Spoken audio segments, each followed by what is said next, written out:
listening to News in Blues podcasts.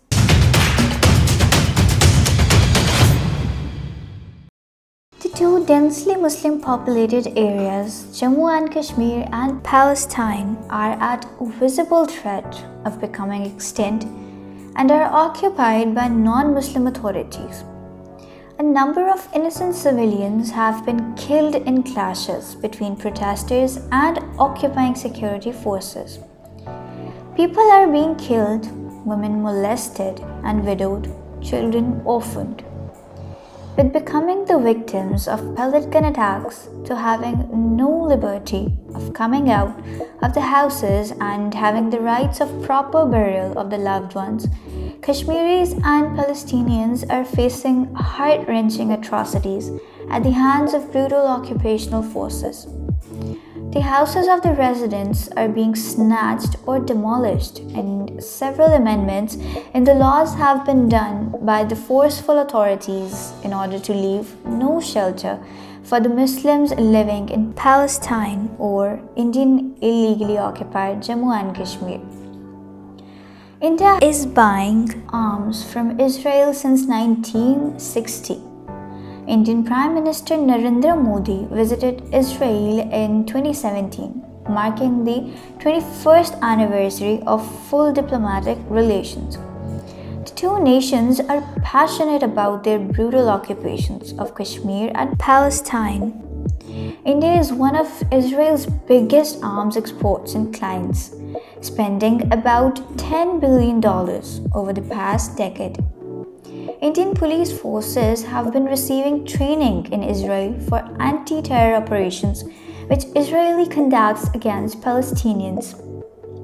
Writing in the Middle East Review of International Affairs in 2004, Harsh Pant, professor of international relations at King's College London, frames the self-determination struggles in Kashmir and Palestine within a post-9/11 narrative of the global scourge of Islamist terrorism.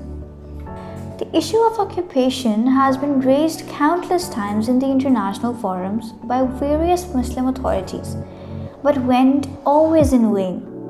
The so-called custodians of human rights are very efficient in speaking up for injustice happening in different regions of the world, but not for Muslims.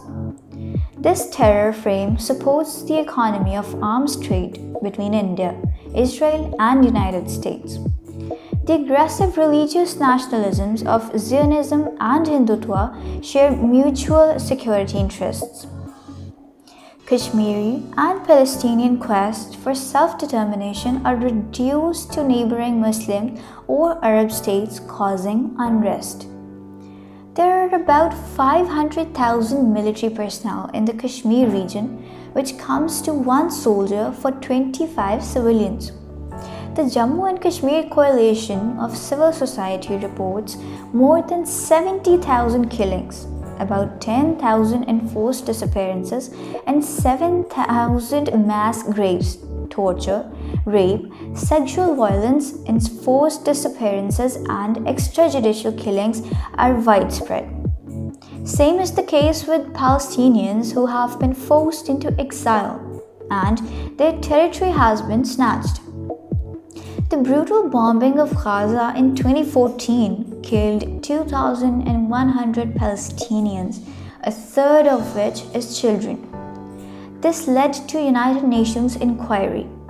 The US was the sole vote against the United Nations inquiry, and European countries abstained, as did India.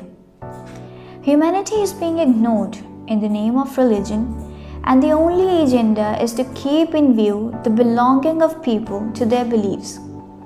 The major superpowers have always kept silent on the issues of Muslims being murdered, wanting them to vanish from the entire chart. Wearing a fake mask of humanity comes first, the watchdogs of human rights relish the bloodshed of Muslims, forgetting that justice is the divine right of every human being, contributing to the existence of the world.